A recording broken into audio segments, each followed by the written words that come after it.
has to make a first impression here. On May 10th at 10 a.m., we're going to be spreading, essentially, the equivalent of gravel out on the paths there. So it'll be delivered to the site. Yes? So if you guys come out there to volunteer, they've got wonderful native plants all over the place, and a lot of them you don't see in other landscapes. So they would be ideal to plant at your own homes in areas that you don't water, or water very little. So it is absolutely true, and they look fantastic. So you get to see what something that is 20 years old looks like. So like, oh, it's a cute little plant this tall. It's like, here's what it's going to be when it grows up. So in addition to doing a good community service, which is helping maintain a native garden, which is maintained by a nonprofit group who takes care of it, we have paid for the material that's being laid down in the pathways as a club. So that was $932 of club resources that went to support this. We'll get a little plaque out there. So come on out. May 10th, we'll make this announcement a few more times. Rotary Mystery Day. How many are old enough to have done a Mystery Day? Okay, a few of us have played this game before. But it's a game where you get on a bus and you go somewhere and you do something fun and you come home.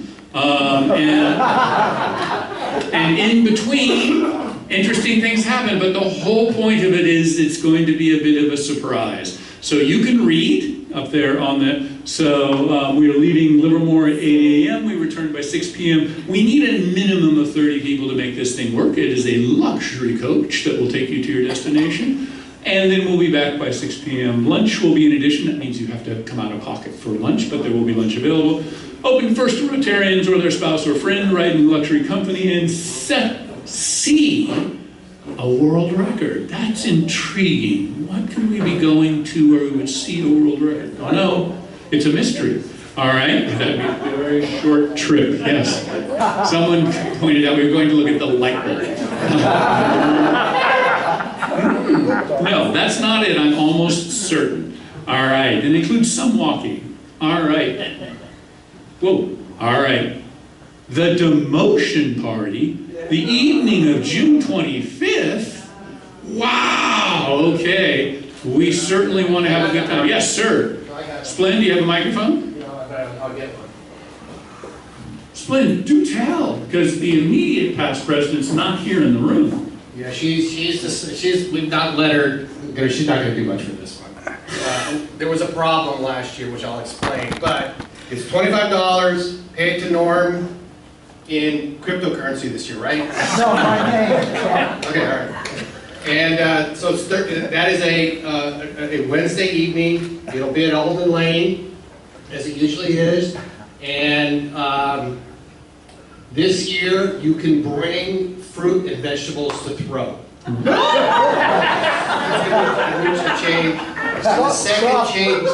second change is that we had Jackie said there were so many problems last year from excessive steer manure from the past presidents that you're all going to have to be searched and to leave all of it in your car. I'm afraid it'll be hard, never mind, to separate some of the past presidents from that. Alright. An august body, if we've ever seen one. Alright. Up next, what do we have? Whoa, it seemed like we skip something. Oh yes, next week's program is music scholarships. And so lots of fun stuff going on there.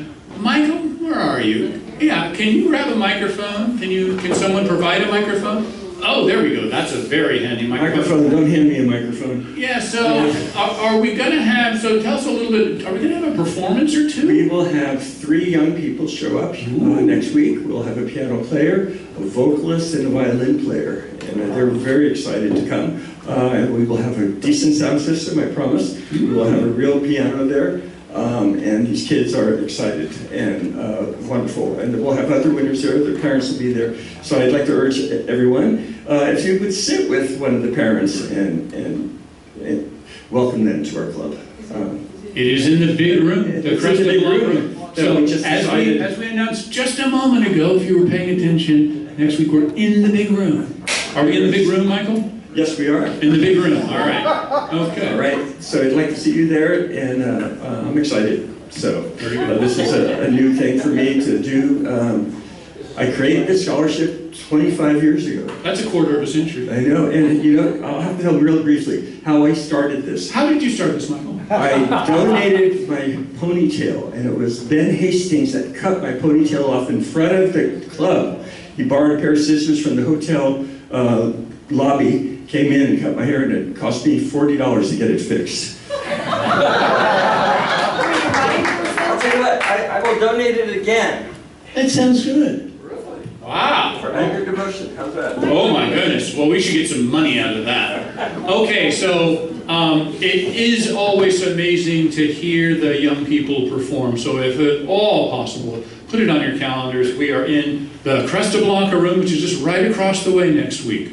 Just in that room right over there. And what happens in that room just a couple of hours later? Yes, that's right. The RFL is giving out over $200,000 worth of grants to local groups. All right. And we'll see you next week. So, very good. If we can make sure you help to clean up here. And so, a quick thing before we go. Don't go.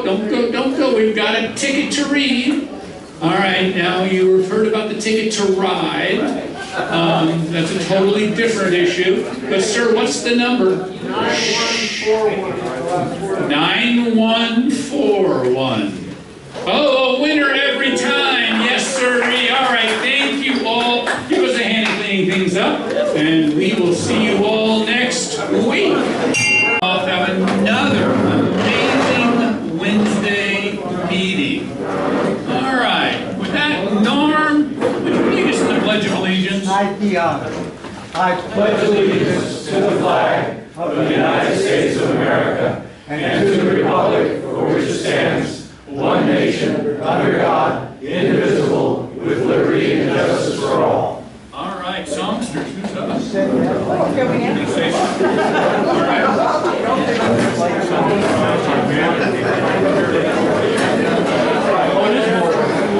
Hello once again, folks. We have as a guest speaker the wonderful Jessica talking about the magic of winemaking. And we believe in Jessica, so we're going to sing, Do You Believe in Magic?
All right. Yes, it's magical how that happens every time. All right, so for those of you who are paying attention in the back as well, we're going to do something a little different today.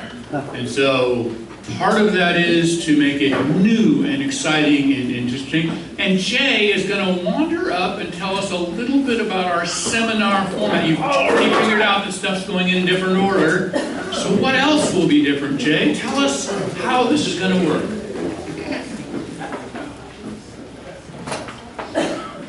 thank you for having the courage to come to the first of these seminars. This is an experiment we do.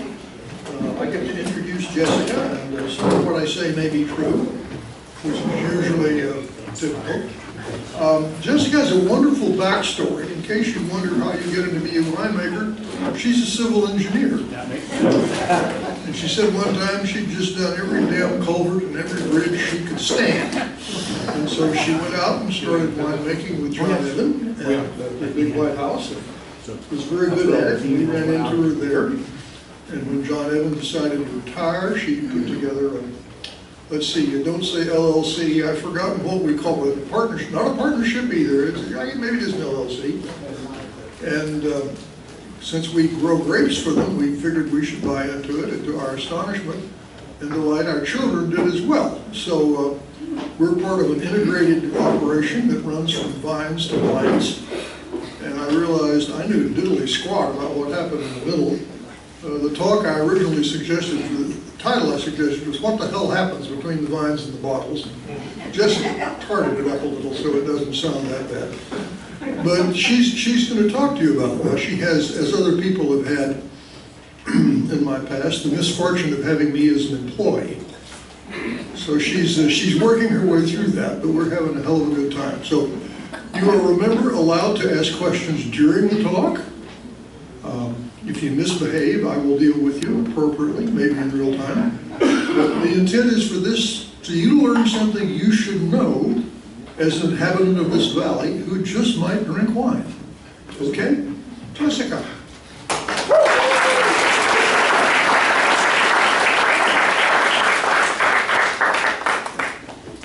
Go get them, girl.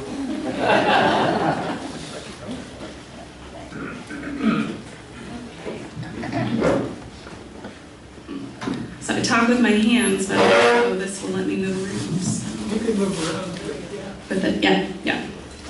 Hi everybody. For those of you who don't know, I'm Jessica Carroll. I'm the winemaker and owner at JMC Cellars here in Livermore. We are the newest winery in town. We're about 18 months old, so we're still a pretty baby wine. So today I'm going to talk about the magic of winemaking. It's mostly focused on harvest itself because that's where most of the magic happens. There's stuff in barrel too, but as Jay, just to reiterate, please raise your hand if you have questions at any point. I definitely, if you have it in your head, chances are other people have it in theirs too.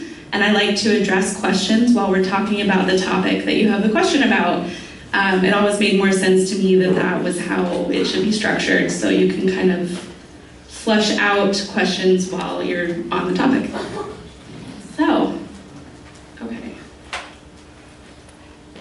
Are you doing it? Okay. Okay, it's just the big button? Okay, this is very fancy. All right, so winemaking. We use a produce product to make alcohol. So at the crux of it, it all starts in the vineyard. So you have to plant the vines. I've done a couple different types of trellising methods in the photos. For those of you who don't know, this is the Davis King Vineyard, so Talking Bull. 1 acre head trained Petite Syrah. It is actually in the process of being replanted this year. So I don't know if you've gone down Buena Vista recently, but it is an empty field at the moment, which is very, very strange, I find. I don't know how Jay and Mary feel about it.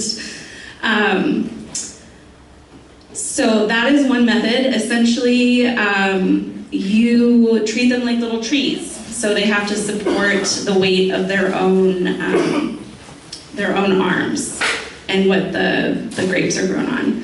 So this is actually Splendorio before you replanted last year? Last year, okay. Oh my gosh, I'm totally blanking. What's your trellis method? PVC, Geneva double curtain. Geneva double curtain. So this goes a little taller and then it goes out into a V and then it splits again. So you get grapes along the lines. And then this is VSP. This is very standard. This is what you're going to see majority of the time, pretty much anywhere in the US. It's called spur pruned. So essentially you train the vine up and then out and then up again. And you typically have, you want a spur about every fist length. And depending on where you are and what you're growing, it's kind of a decision about how many spurs that you want to have.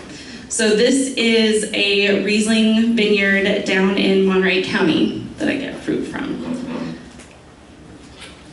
Any questions so far? Yes? So you talked about both climate and variety impacting spur placement or number of spurs that you leave.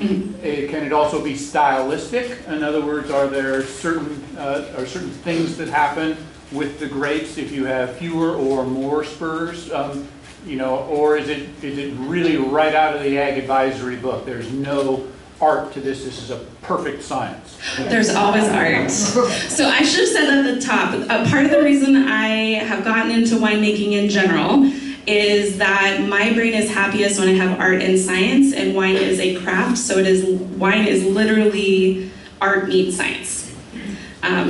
This is a whole other conversation, but in hindsight it makes complete logical sense that I've ended up in a craft, because this is how my brain operates. But yes, so to answer Mark's question, is it stylistic? Absolutely, it can be.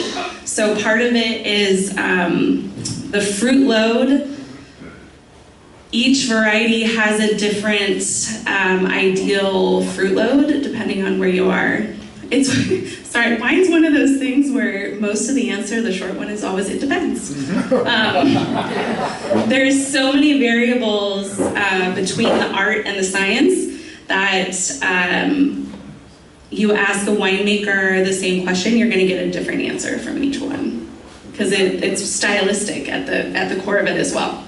So there was another. Yes. Yeah, Jessica, thank you. So when you're training them in the traditional style, with the spurs going up, how do you deal, when you're first starting that, how do you deal with the fact that grapevines like to put out lots and lots and lots of blossoms and spurs?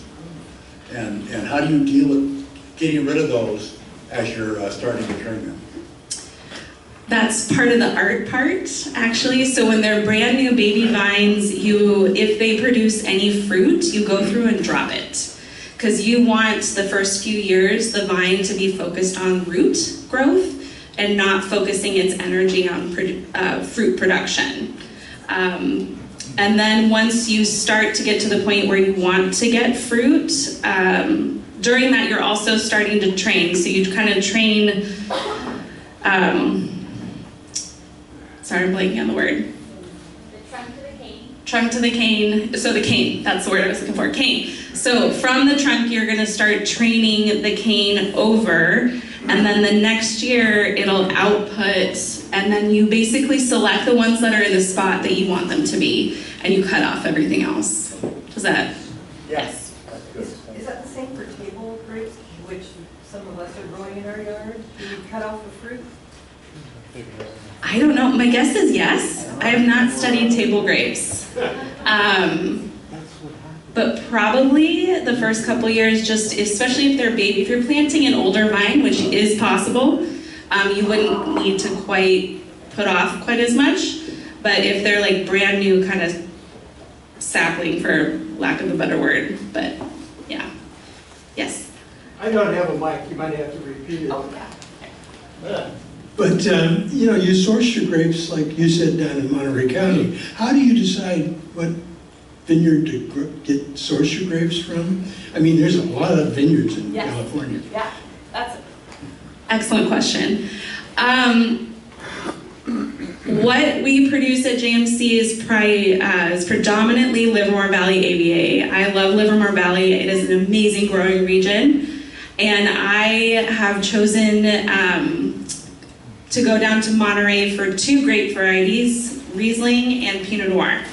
I'm from Salinas, so I enjoy the concept of having a little bit of my home county kind of up with me, because we do grow grapes there too. And those are 2 things that I think grow exceptionally well in Monterey.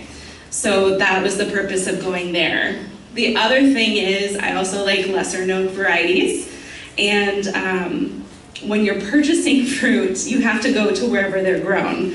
So I have a really good relationship with a grower in Lodi who does varieties like Pellerson, which we're pouring, and actually Granulino, that we are also pouring, and Tiroldigo and Montepulciano, and they have all these varieties that I can't find in Livermore. Although if someone wants to plant them, we should talk. So it goes off relationship and kind of what you're looking for, and how it's being grown too. You look at that, that's part of that relationship.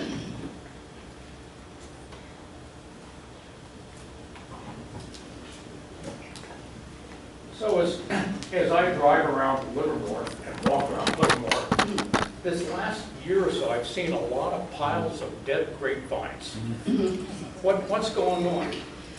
So commercially, vines do have a lifespan, because at some point they're going to start producing less and less fruit, which when you're talking about a commercial business affects your bottom line. So a lot of the vines that have been in the ground in Livermore are getting to the 30-ish year old, which is about when they need to get replaced. So it could be a myriad of things too, so it depends. But that's one of the main ones is the age. It depends on diseases too, if they're younger than that. And one second, I know Joel has. So when you hear about some of these varietals like the Pellerson, how do you know that's going to make a good wine? Oh, thank you. I'm glad you like it. You don't. For me, I'd already been working with Ripken for a couple years when I came on board with Big White House. So I had a couple years under the belt of working with the grower and how they farm and the quality of the fruit we were getting. And so when it came time to maybe try a new variety, I just kind of looked at the list and got interested in Pellerson. It's in the Syrah family tree, which I'm obsessed with. So it's the parent of one of the parents of Petite Syrah. So you're sort of saying that things that are older than 30 years old. Wow. Okay. Thanks for the assist there. All right. So I'm gonna stand here. There we go. There we go. Things that are over 30 years old are kind of on borrowed time, is kind of, as you're saying, they're declining and they're not really very productive anymore. Is that kind of what I've heard you say? Careful with that answer. Yeah, careful with that answer. For vines. Oh, all right, thank you. I would also be included in that category if we're talking about humans. So we're back to, it depends a little bit. If you have a vineyard that's doing really well and you aren't necessarily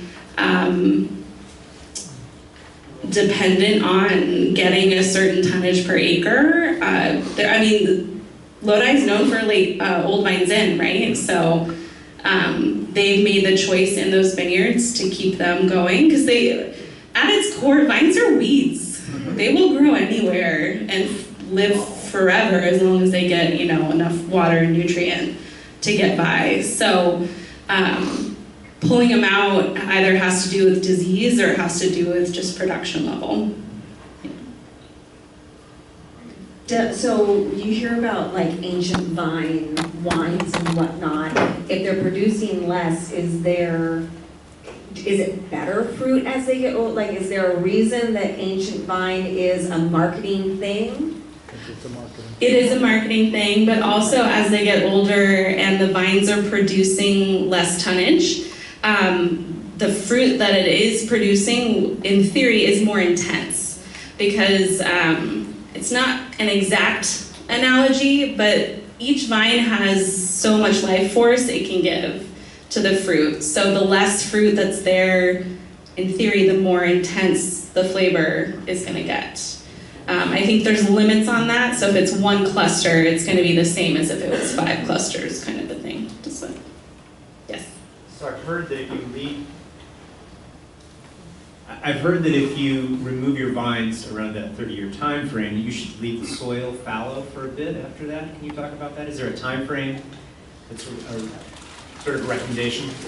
It depends on the soil. So part of that would be testing the soil and see what's going on. Vines use certain nutrients out of the dirt and don't use others. So they're depending on what's going on in the vineyard, you can leave it fallow for a year or two. That's a very common ag practice, not just in vineyards.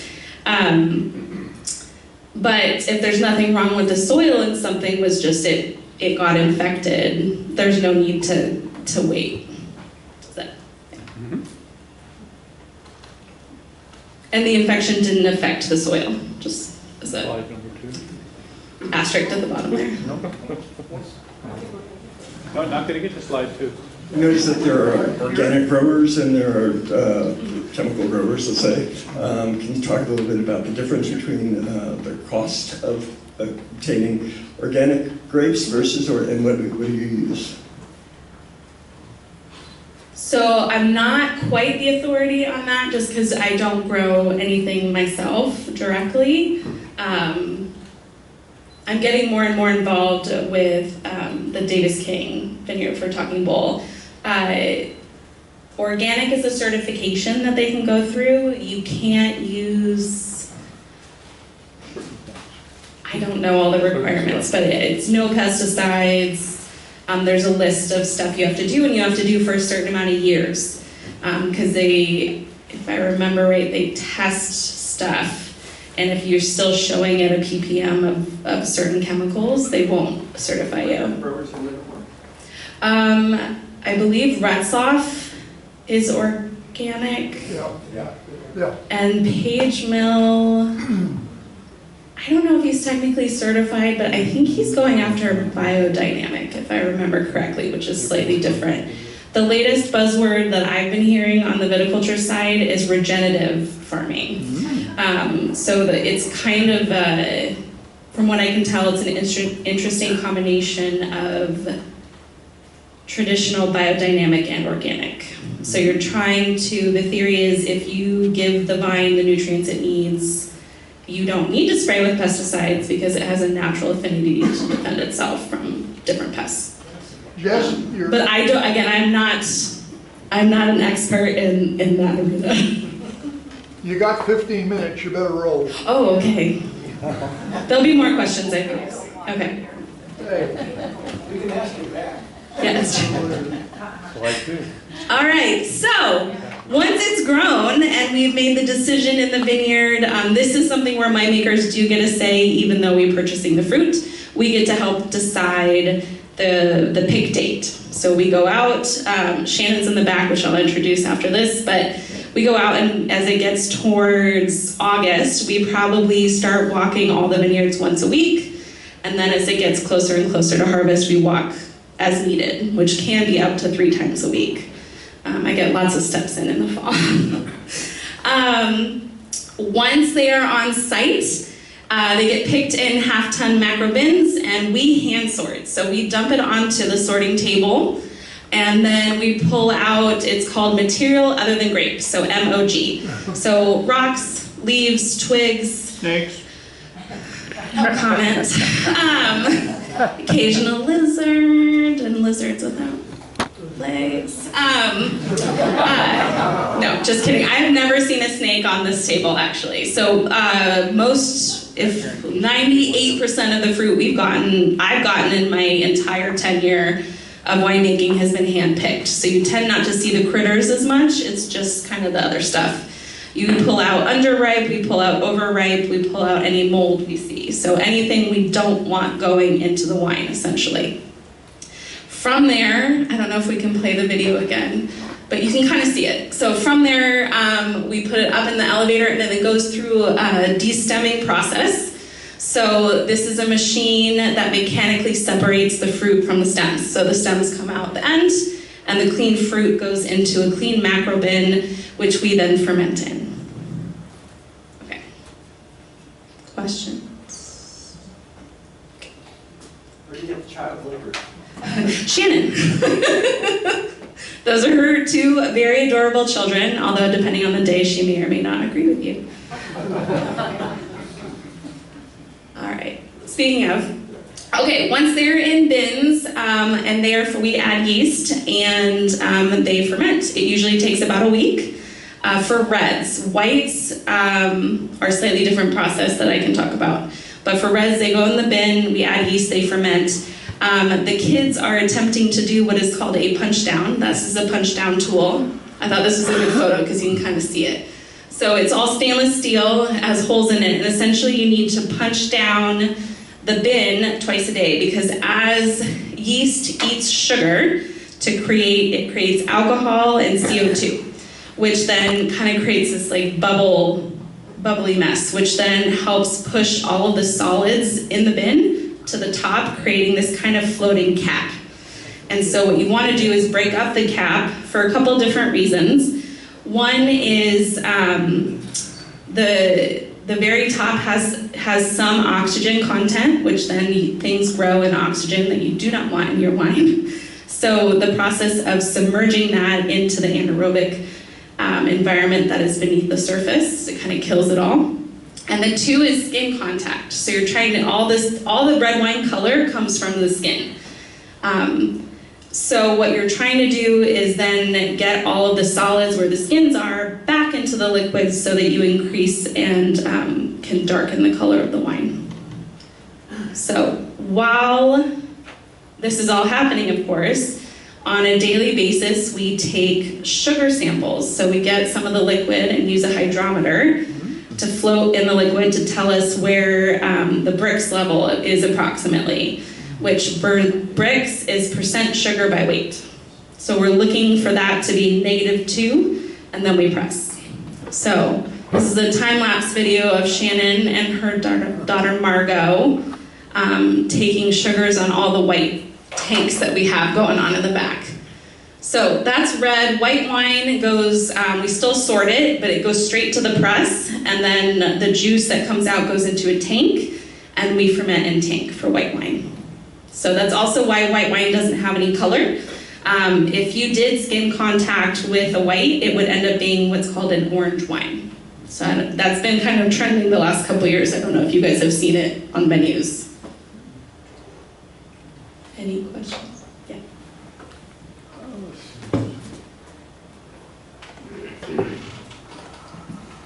So you talked about a punch down. I've also heard about a pump over. Is that simply an issue of scale? In other words, if I had 100,000 of these bins and didn't have little kids running around, I would probably put them in a big tank and pump over. Is it the same outcome, or are they fundamentally different?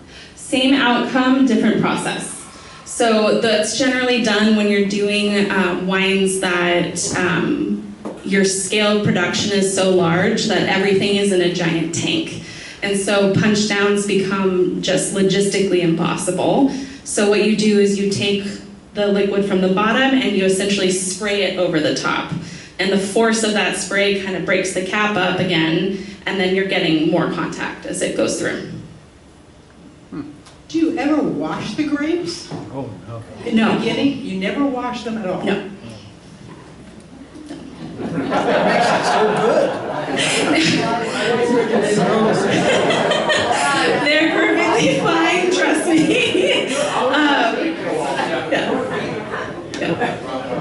Which is why you're worried about dust in the vineyard a little bit. Dust in the vineyard can be a concern. Honestly, it's solids that fall out. I'm not that worried. Are you ever worried about the child labor laws? No, actually, so Shannon is also an investor, which legally means that this is legal. I looked it up. Great parent. Great parenting. So a few years ago, we had smoke blessing our vineyards. So you don't wash the grapes? Well, at what point does smoke get to be a problem? When there's too much.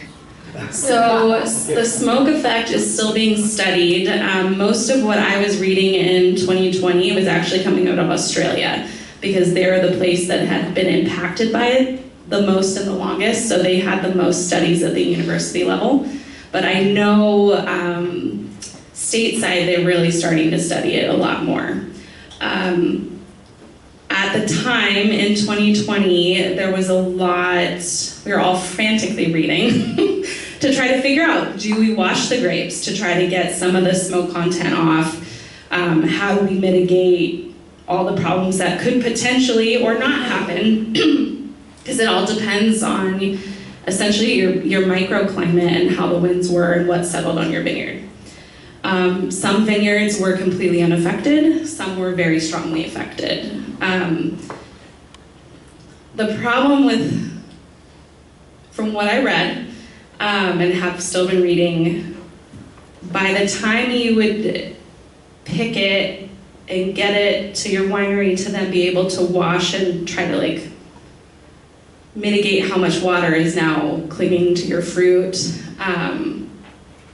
it would have already absorbed through the skin of the grape. So that's why in 2020, and if it ever happens again, you're gonna see a lot of rosés, because we're gonna try to get what we can out of it, and the easiest way to do that with red wine grapes is to just take the solids out of the equation as much as possible. I'm allowed, Jess, in 2020, I did what I do, I called Phil Winnie. And he said, do you have any experience with this? And he said, all of our years, no effect. So just quit worrying about it. Yeah, it depends on the distance. Like, we haven't had any fires since that I was worried about at all. So 2020 was one that was close, so yeah. Okay, since no one else is asking questions. I heard that things that are in or near your vineyard can also affect the flavor of the wine, like eucalyptus trees. Yes, eucalyptus has been proven that it can be a strong flavoring, because it's a very strong compound. Any other plants that you're concerned about? Cannabis, actually. There's been a lot of studies on cannabis grown next to wine grapes that then affect the flavor of the wine. Okay.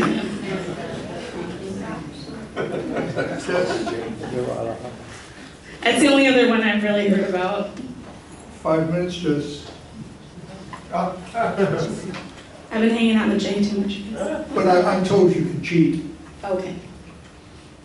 All right, so after it's done fermenting, what do? We press it to remove as much of the solids as we can from the liquid gold. So, this is our press. Her name is Franny. Yes, I've named my equipment.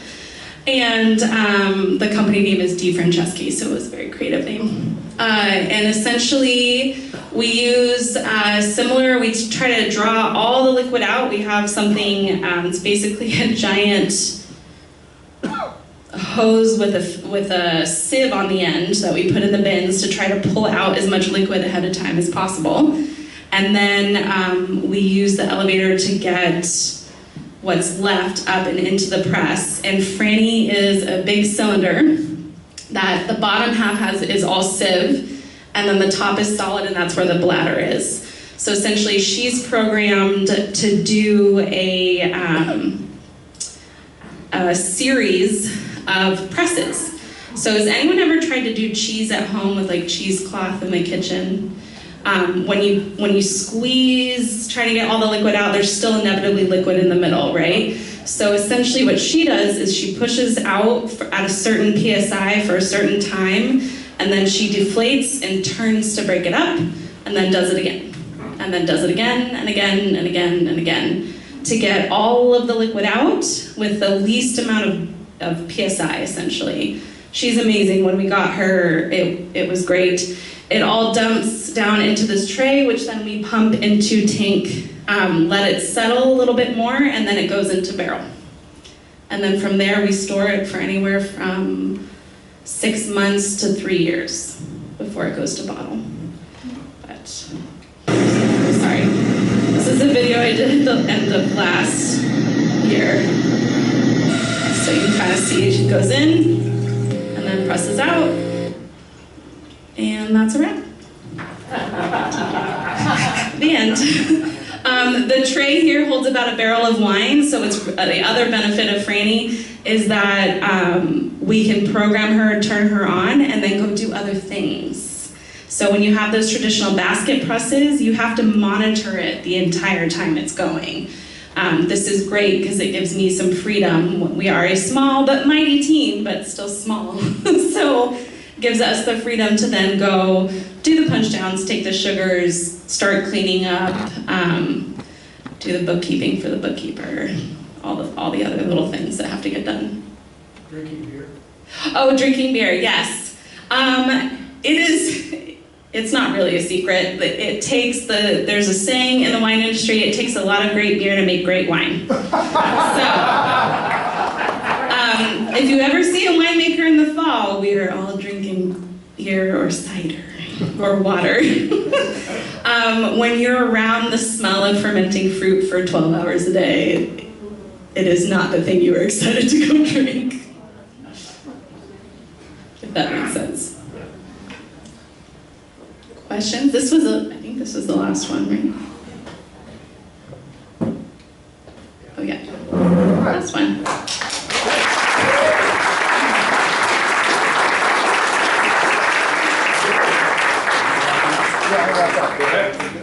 Okay. I gotta come up here to wrap up. We do. Before we do that, we have to offer party gifts. So we have other people's wine or olive oil. A beer. Ooh, well, you'll take an olive oil. Thank you. All right.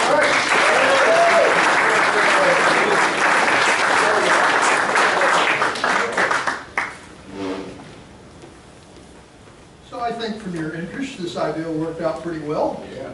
Asking questions in the middle. Okay, here's a look at something different, as they say.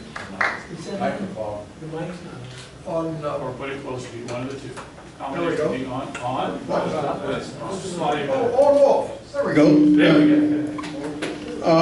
A very different seminar, and it's going to end in a very strange way. The speaker was Brian Spears, from the computational director at the lab.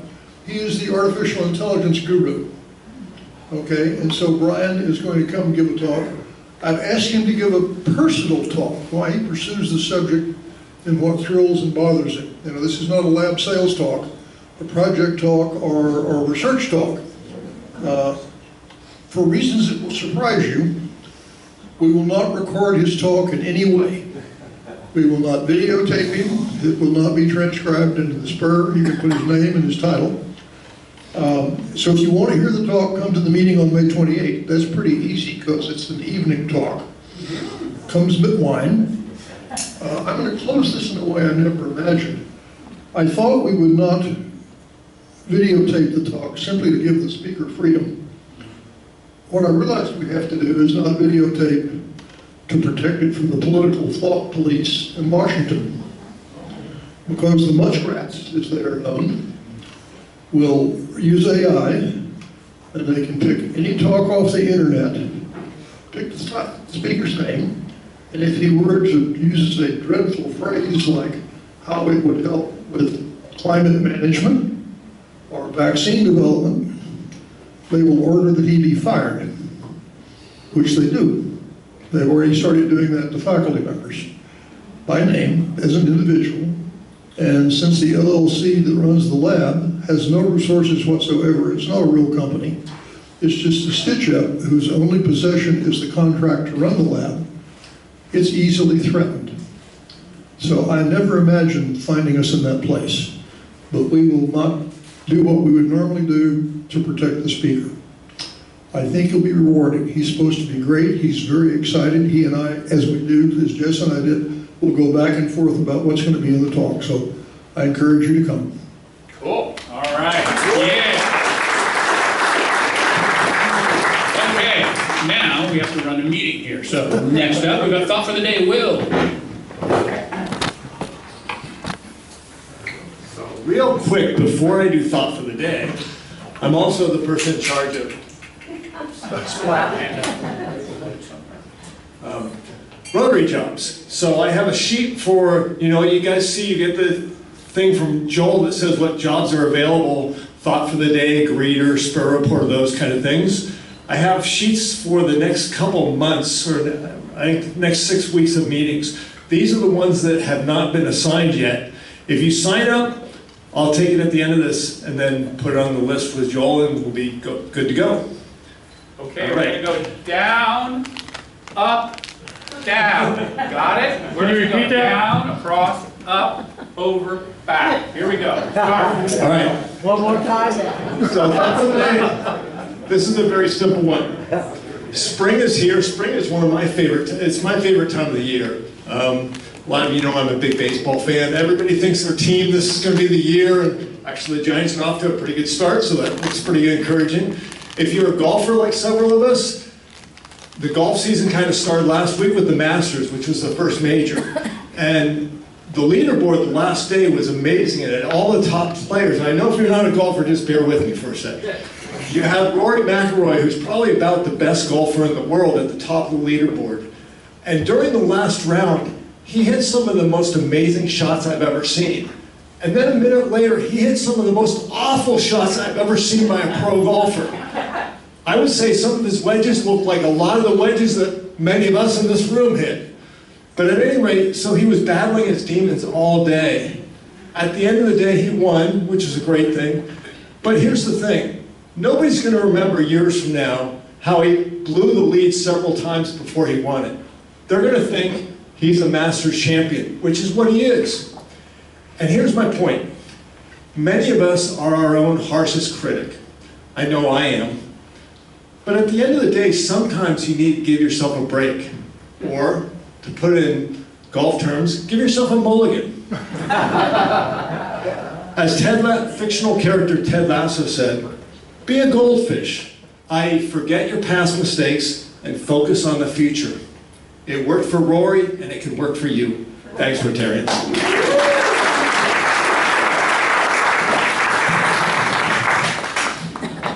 All right, well, I like the idea of, starting out strong, having some real difficulties in the middle of the Rotary year, but wrapping up strong. So we're still working to do that at the presidential level here. Up next, our meeting front line. Our Spur reporter was Will. Are you our Spur reporter?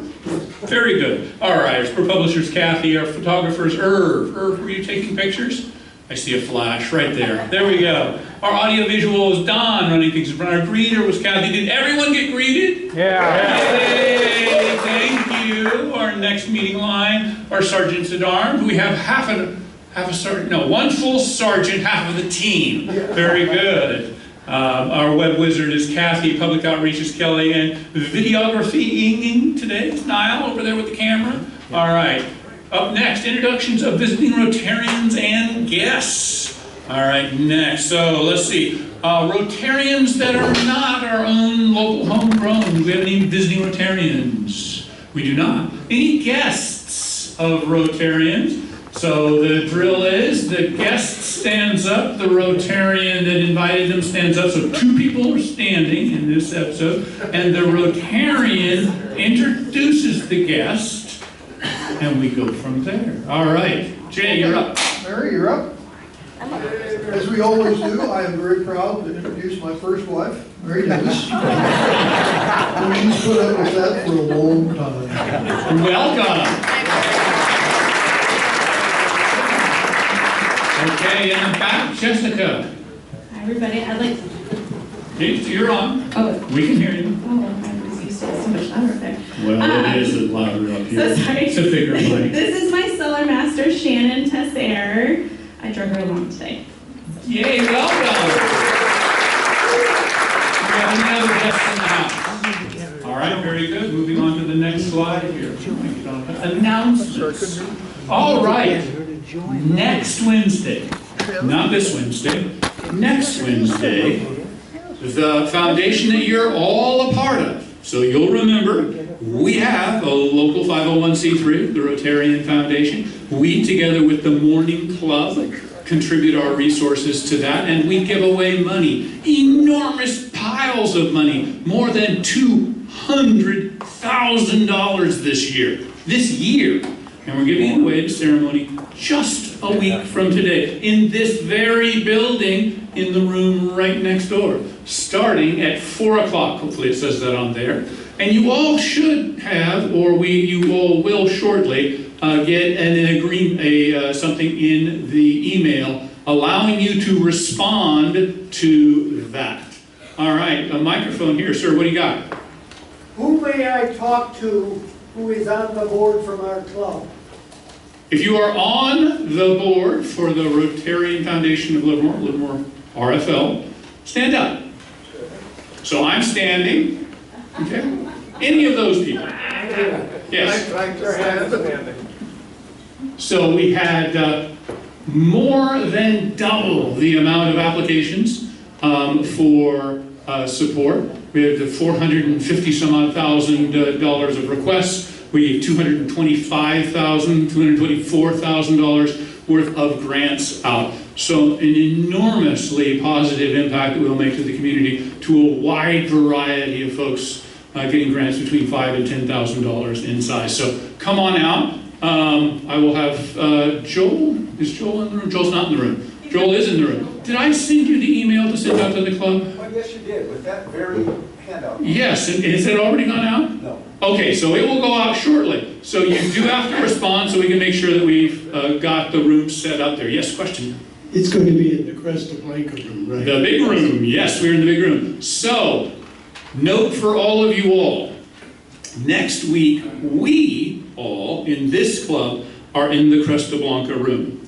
Because we are shoehorning in there, the LARPD has a morning activity in there. They now have us shoehorned in the middle of the day, and they have the RFL immediately following us. So the room will be set up for the RFL awards. So it means the whole room will be used, and we'll have 28 tables set up there. So you're supposed to cluster up toward the front. We will be herding you into the right spots there. So, but if you're wondering in advance, why is the room set up for so many people? It's because A, you don't have to go far to attend this. You just have to hang around for a bit. And B, we're setting up for the event that comes immediately following. Yes, sir? Will we be using our equipment for that also? Yes! Okay. Which will actually simplify things amazingly now.